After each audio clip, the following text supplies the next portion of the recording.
Imagine stepping into a world where time didn't just slow down, it stopped completely 500 years ago.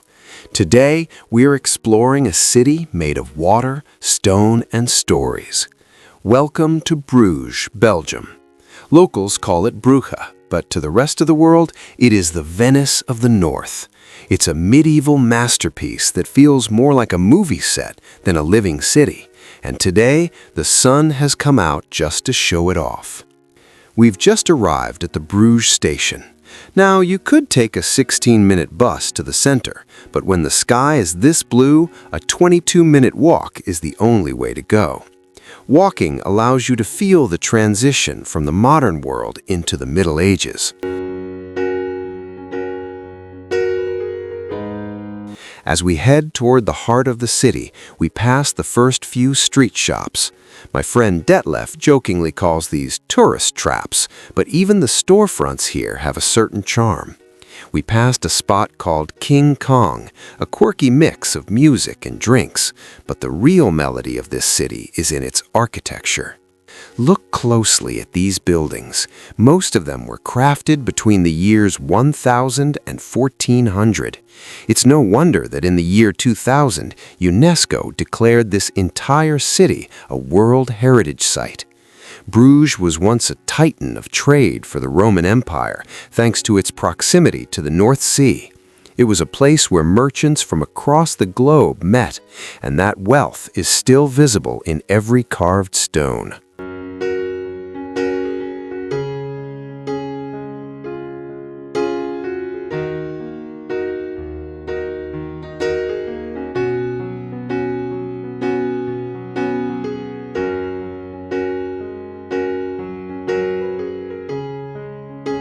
Our first major landmark is the Onze Lieve Vrouwenkerk, or the Church of Our Lady. This Roman Catholic icon is a testament to medieval faith. While the main sanctuary is peaceful and free to enter, there is a small museum section that holds a world-class treasure. Inside sits the Madonna of Bruges, the only sculpture by Michelangelo to leave Italy during his legendary lifetime. Seeing it here, in this quiet corner of Belgium, feels like a private moment with history.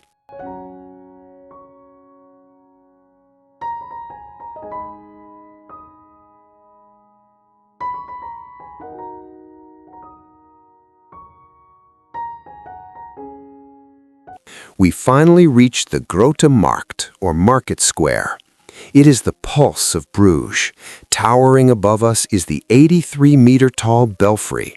If you listen, you can hear the horses. Traditional carriages line the square, ready to take you on a nostalgic clip-clop through the cobblestones. It's a bit smelly near the horses, but that's just part of the authentic medieval experience.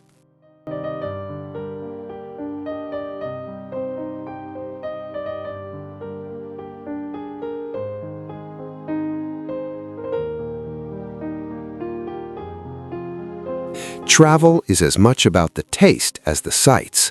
We're stopping at Hotel Central Brasserie right on the square. While I'm enjoying a warm plate of pasta bolognese, this is also the place to try the famous Brugge Sot, the only beer actually brewed within these city walls. You cannot truly see Bruges until you see it from the water. For about 15 euros, you can join a canal boat tour. Our captain is a storyteller, switching effortlessly between English, Dutch, and French. As we glide past the swans, he tells us a legend from 1488. The city is legally required to protect these swans to honor a fallen official named Lanchals, which means long neck. The captain even joked that the law protects swans more than mother-in-laws. While on the boat, look at the bricked-up windows on some of the old houses. This wasn't a design choice, it was a protest. Centuries ago, there was a tax based on how much light entered your home. To save money, people bricked up their windows, leading to the term daylight crime.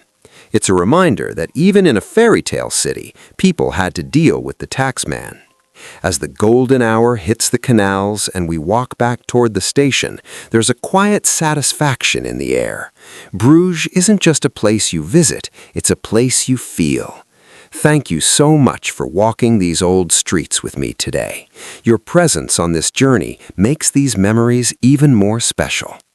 If the captain's story about the swans made you smile, or if you found yourself wondering what it was like to live behind those bricked-up windows, which part of this medieval dream would you want to wake up to tomorrow? I'll be waiting for you in the next chapter of our journey.